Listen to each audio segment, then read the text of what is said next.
देख रहे हैं नेटवर्क 33 राजकुमार के साथ। दोस्तों, आज की कहानी में आगे बढ़ने से पहले अगर आपने अभी तक हमारा चैनल सब्सक्राइब नहीं किया है तो कर लें और साथ ही वीडियो को लाइक शेयर कमेंट ज़रूर कर दें। तो चलिए जानते हैं आज की एक और डरावनी घटना के बारे में। दोस्तों, मैंने अपने सही रास्ते को मापने के लिए ऑटो को अपने गांव की तरफ मोड़ दिया था, क्योंकि अब आधी रात हो चुकी थी और सवारियां भी लगभग ख़त्म हो गई थी। अब मुझे कमाई का कोई जरिया नहीं मिल रहा था, इसलिए मुझे लगा कि अब मुझे कल सुबह आकर अपने काम को अंजाम देना चाहिए।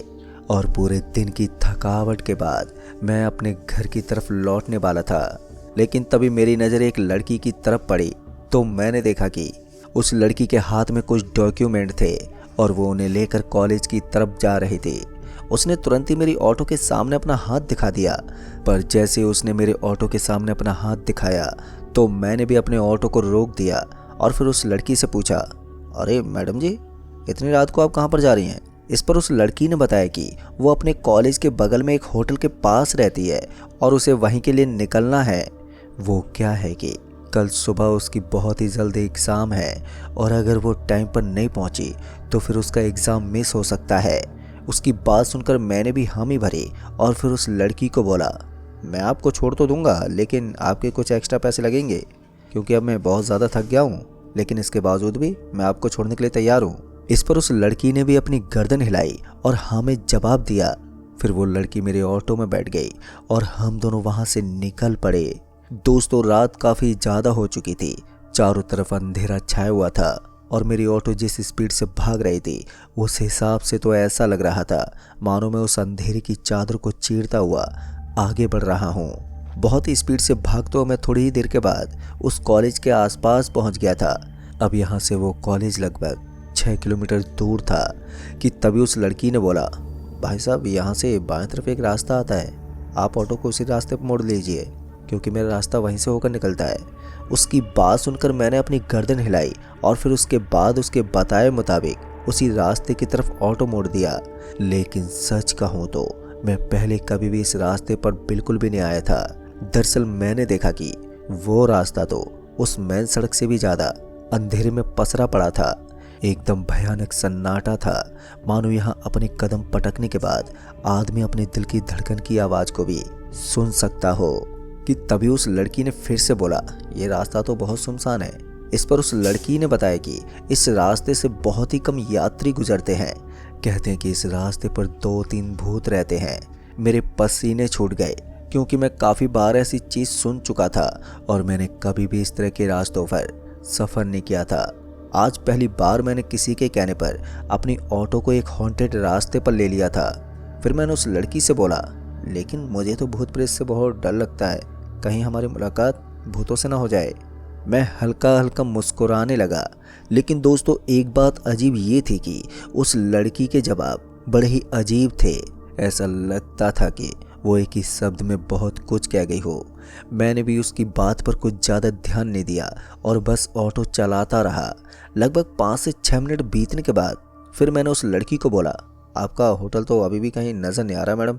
इस पर उस लड़की ने बोला, बस यहाँ से थोड़ी दूर आगे आपको वो होटल भी नज़र आ जाएगा। इतना सुनने के बाद मैंने अपनी ऑटो को फिर से रफ्तार में भगाना शुरू कर दिया। अब मैं जल्दी से जल्दी उसकी मंजिल तक पहुंचना चाहता था कि वहां पर पहुंचकर मैं भी अपने घर लौट जाऊं। कि तभी उस लड़की ने एकदम से बोला, आप 1 मिनट के लिए ज़रा ऑटो रोक सकते हैं क्या? इस पर मैंने पीछे पलट कर देखा तो मैंने पाया कि उस लड़की ने अपना चेहरा एक दुपट्टे से ढका हुआ था। फिर वो लड़की तुरंत ही मेरी ऑटो से नीचे उतर गई। उतरते हुए उसने बोला, आप 2 मिनट के लिए यहीं पर इंतज़ार कीजिए, मैं बस अभी आती हूँ। उसकी बात सुनकर मैंने भी वहाँ पर खड़े खड़े उसका इंतज़ार करना शुरू कर दिया। फिर मैंने देखा कि वो लड़की बगल वाली झाड़ियों की तरफ जा रही थी। मुझे नहीं मालूम कि वो उस तरफ क्या करने गई थी, लेकिन इस समय वो लड़की मुझे बहुत ज़्यादा अजीब लग रही थी। उसकी एक एक हरकत मुझे इतनी ज़्यादा अजीब लग रही थी कि मैं अपने शब्दों में बयान नहीं कर सकता। पर मुझे नहीं मालूम वो उस तरफ क्या करने गई थी, लेकिन इस वक्त वो लड़की मुझे बहुत ही ज़्यादा अजीब लग रही थी। उसकी एक एक हरकत मुझे इतनी ज़्यादा अजीब लग रही थी कि मैं अपने शब्दों में बयान नहीं कर सकता। मैं उसकी तरफ देखता हुआ यही सोच रहा था कि आखिर ये कैसी भला है। फिर थोड़ी सी देर के बाद वो लड़की वापस से मेरे ऑटो के पास पहुंची तो इस बार उसकी हालत थोड़ी बिगड़ी हुई थी। उसने अपने बालों को खुला कर लिया था, हालांकि उसके चेहरे पर अभी भी दुपट्टा बंधा हुआ था, जिसकी वजह से मैं उसका चेहरा देख नहीं सकता था। लेकिन उसके बाल बिखरने के साथ साथ वो थोड़ी गुस्से में भरी हुई लग रही थी। उसके बाद वो सीधा ऑटो के अंदर आकर बैठी और बोला, थोड़ा सा और आगे चलो। पर इस बार उसकी आवाज़ हल्की सी भारी हो गई थी, पता नहीं क्यों, लेकिन अब वो मुझे थोड़ी अजीब लगने लगी थी। मैंने उस लड़की को बोला, आप इस तरह से क्यों पेश आ रही हैं? मैं उस लड़की के सामने बस छोटा सा सवाल ही कर रहा था कि तभी उस लड़की ने बोला, अगर तुझे अपनी मौत से मुलाकात नहीं करनी है तो चुपचाप आगे चल। दोस्तों, उस लड़की की बात सुनकर मुझे समझ में नहीं आ रहा था कि एक नॉर्मल सी लड़की के अंदर आखिर इतनी हिम्मत कहाँ से आ गई कि वो मुझे जिंदा गाड़ने की बात कर रही हो। खैर, मुझे भी इस चीज़ से ज़्यादा मतलब नहीं था, इसलिए मैंने अपने ऑटो को आगे बढ़ाना शुरू कर दिया। मुझे सिर्फ अपने किराए से मतलब था, तो ऐसे में मैं थोड़ा आगे निकला और जैसे ही मेरी ऑटो थोड़ी दूर और आगे गई तो उसने फिर से ऑटो रुकवा लिया। पर इस बार मैंने देखा कि बगल में एक टूटा फूटा मकान बना हुआ था और खंडर की तरह दिखने वाले उस मकान के आजू बाजू में कुछ हड्डियां बिखरी हुई पड़ी हुई नजर आ रही थी। तभी उस लड़की ने बोला, अगर तुम्हें किराया चाहिए तो 2 मिनट के लिए यहीं पर इंतज़ार करो, और अगर तुम्हें अपना किराया नहीं चाहिए तो तुम यहाँ से जा सकते हो। अब मैंने इतनी दूर अपनी ऑटो को इसलिए घसीटा था ताकि मैं यहाँ से अच्छा खासा किराया लेकर निकल जाऊँ। तो ऐसे में मैं वहीं पर खड़ा होकर उस लड़की का इंतज़ार करने लगा। वो लड़की उस खंडर की तरह दिखने वाले मकान के अंदर पहुंच गई थी, पर मुझे नहीं मालूम कि उस मकान के अंदर क्या चल रहा था। बस मुझे इसी चीज़ की जल्दबाजी थी कि वो जल्दी से जल्दी आकर मेरा किराया मुझे दे दे ताकि मैं यहाँ से निकल जाऊँ। अब मुझे उस लड़की पर थोड़ा बहुत गुस्सा भी आने लगा था, क्योंकि उसने मुझसे इतना ज़्यादा इंतज़ार जो करवा लिया था कि इससे अच्छा मैं अपने घर के लिए निकल गया होता। तो ऐसे में मैं अब उसकी राह देखने के लिए उस मकान की तरफ ही देखता रहा। पर पता नहीं क्यों, लेकिन उस मकान के अंदर से अब मुझे अजीब सी आवाज़ महसूस हो रही थी। जब मुझे लगा कि वो लड़की इतनी जल्दी नहीं आने वाली, तो फिर मैं खुद ही अपने ऑटो से नीचे उतरा और उस लड़की के कदमों के निशान के ऊपर चलता हुआ उसके पीछे पीछे उस मकान के अंदर दाखिल हुआ। तो मैंने देखा कि उस मकान की हालत बहुत ही ज़्यादा ख़राब थी। उस मकान के अंदर मुझे 6 से 7 कमरे नज़र आ रहे थे। मुझे समझ में नहीं आ रहा था कि वो लड़की किस कमरे में हो सकती है। और फिर अचानक ही मुझे किसी के सिसकने की आवाज़ आई और इस आवाज़ को सुनकर ही मैंने उस कमरे की तरफ बढ़ना शुरू कर दिया। ये रूम नंबर 3 था। जैसे मैं उस कमरा नंबर 3 की तरफ गया तो मैंने देखा कि उसके अंदर से किसी आदमी की भी आवाज़ आ रही थी। तभी मैंने हल्का हल्का उस खिड़की के अंदर से झांक कर देखने की कोशिश की, तो उसके बाद का दृश्य देखकर मेरी तो आंखें फटी की फटी रह गई। मुझे अपनी आंखों पर विश्वास नहीं हो रहा था और मैंने देखा कि जिस लड़की को मैंने इतनी दूर से लिफ्ट दी थी, उसने अपना पूरा का पूरा बदन खुला कर रखा था। उसकी जिस्म के ऊपर एक भी कपड़ा नहीं था और उसके सामने एक तांत्रिक की तरह दिखने वाला आदमी बैठा हुआ था। मुझे समझ में नहीं आ रहा था कि आखिर यहाँ पर चल क्या रहा है। फिर इसी बीच मेरी नज़र उस लड़की के चेहरे पर गई तो मैंने देखा कि उसका चेहरा खून से सना हुआ था, मानो उसने अभी अभी किसी का खून पिया है। वो इतनी भयानक लग रही थी कि जिसे शब्दों में बयान नहीं किया जा सकता। डर के मारे मेरे हाथ और पैर ठंडे पड़ने लगे थे। मैं अभी अपने कदमों को पलटकर यहाँ से निकलने की फिराक में ही था, लेकिन कंपन की वजह से अब मेरे हाथ पैरों ने भी मेरा साथ देना छोड़ दिया था। बहुत ही मुश्किल से मैंने अपने सूजे हुए कदमों को वापस मोड़ा और किसी तरह अपने ऑटो तक पहुंचा। मैंने अपने ऑटो को मोड़ तो दिया था, पर तभी वो लड़की मुझे बाहर आती हुई दिखी और उसने बोला, अरे भाई साहब, किराया तो लेते जाइए। दोस्तों, इस बार उसकी हंसी ये बयां कर रही थी कि उसे सब कुछ मालूम पड़ गया था। उसकी हंसी से ये चीज़ साफ हो रही थी कि आने वाला शिकार मैं हो सकता हूँ। मैं इतनी बुरी तरह से डर गया था कि मैंने ऑटो को भगाने की पूरी कोशिश की, लेकिन सबसे ज़्यादा दर्दनाक चीज़ तो ये थी कि अब मेरी ऑटो उस जगह से आगे बढ़ने का नाम ही नहीं ले रही थी। मैं किसी भी तरह इस भयंकर जगह से बाहर निकलना चाहता था कि तभी वो लड़की धीरे धीरे मेरे ऑटो के पास पहुँच गई और वो पीछे वाले हिस्से में बैठ गई। और जैसे वो ऑटो के पीछे वाले हिस्से में सवार हुई तो अचानक ही ऑटो भी आगे बढ़ने लगा। इस चीज़ का एहसास करके मुझे भी काफ़ी हद तक सुकून सा मिल रहा था कि फाइनली मेरी ऑटो आगे बढ़ गई है। अब बस मुझे किसी तरह से इस डरावनी सी दिखने वाली चुड़ैल से पीछा छुड़वाना था कि तभी उस लड़की ने बोला, लगता है तुमने सब कुछ देख लिया है। अगर तुम्हें मैंने जिंदा छोड़ दिया तो तुम इसके बारे में सबको बता दोगे और फिर मेरा पूरा प्लान चौपट हो जाएगा, इसलिए तुम्हें अब मरना ही होगा। उसकी बात सुनकर डर की सारी सीमाएं टूट चुकी थी। मुझे समझ में नहीं आ रहा था कि ऐसी हालत में मुझे क्या करना चाहिए। मैं उस लड़की के सामने इतना बेबस हो गया था कि मैं हाथ भी नहीं जोड़ पा रहा था। तभी मैंने उस लड़की को बोला, मैंने कुछ नहीं देखा, आपने मुझे अभी तक मेरा किराया नहीं दिया। तभी इस पर वो लड़की हंसते बोली, इतना नादान बनने की कोशिश मत करो, अब तो तुम्हें भगवान भी मुझसे नहीं बचा सकता। इस बार उस लड़की का चेहरा मेरे सामने वाले मिरर में साफ साफ दिख सकता था। उसके चेहरे के साथ साथ अब मेरी नज़र उसके नाखूनों पर भी गई तो मैंने देखा कि उसके नाखून बहुत ही ज़्यादा लंबे लंबे हो गए थे और वो काफ़ी ज़्यादा डरावने लग रहे थे। धीरे धीरे उस लड़की ने अपने चेहरे को मेरी गर्दन की तरफ लेना शुरू कर दिया था, लेकिन ऐसा लग रहा था कि अब वो मेरी गर्दन को फाड़ देगी। लेकिन मैंने भी अपने आप को टस से मस नहीं किया और अपने ऑटो को चलाता ही रहा। बस थोड़ी ही दूर आगे जाने के बाद उस लड़की ने मेरे जिस्म के आसपास भटकना शुरू कर दिया था। उसकी सांसों की गर्म हवा मेरे जिस्म से टकरा रही थी। मैं इतनी बुरी तरह से डरा हुआ था कि मैं पूरा पसीना पसीना हो गया था और मुझे समझ में नहीं आ रहा था कि भला ऐसी स्थिति में मैं कौन सा कदम उठाऊं।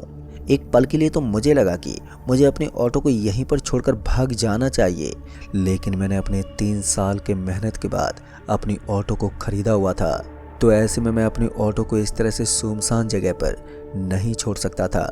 क्या मालूम कब ये चोरी हो जाए। लेकिन वो लड़की धीरे धीरे मेरी तरफ ऐसे बढ़ रही थी मानो अब वो आखिरी पड़ाव पर है और बहुत ही जल्द वो मेरी गर्दन के 2 टुकड़े कर देगी। और उसने किया भी बिल्कुल ऐसा ही। उसने अचानक से अपने हाथों से मेरी गर्दन को दबोच लिया और मेरी सांसें अब ऊपर नीचे हो रही थी। फिर इसी बीच जब मुझे लगा कि अब और कुछ भी नहीं हो सकता तो मैंने ऑटो को एक बहुत ही जोर का झटका दिया। दोस्तों, वो झटका इतना जोर का था कि वो लड़की इधर से उधर डगमगा गई और इस मौके का फ़ायदा उठाकर मैंने अपनी ऑटो को वहीं छोड़ दिया और ऑटो से नीचे उतरकर सरपट सड़क के ऊपर भागने लगा। मैंने अपनी रफ्तार को इतना तेज कर दिया था कि मैं किसी तरह से अपनी ऑटो से ही पीछा छुड़ाकर दौड़ने लगा था, क्योंकि अब पीछे का दृश्य बहुत ही ज़्यादा भयानक हो गया था। अब वो ऑटो ही मेरा पीछा कर रही थी। तभी मुझे झाड़ियों की तरफ एक कच्चा रास्ता दिखा और मैं जानता था कि इस रास्ते पर मेरी ऑटो नहीं चल सकती, तो ऐसे में मेरे लिए यही सही रास्ता होगा। हालांकि मैं ये नहीं जानता था कि रास्ता कहाँ जाकर रुकेगा, पर जैसा भी हो मुझे उसी तरफ भागना पड़ा। उन कांटेदार झाड़ियों के बीच में भागना मेरे लिए इतना आसान तो नहीं था, मगर इसके अलावा मेरे पास दूसरा कोई चारा भी नहीं था।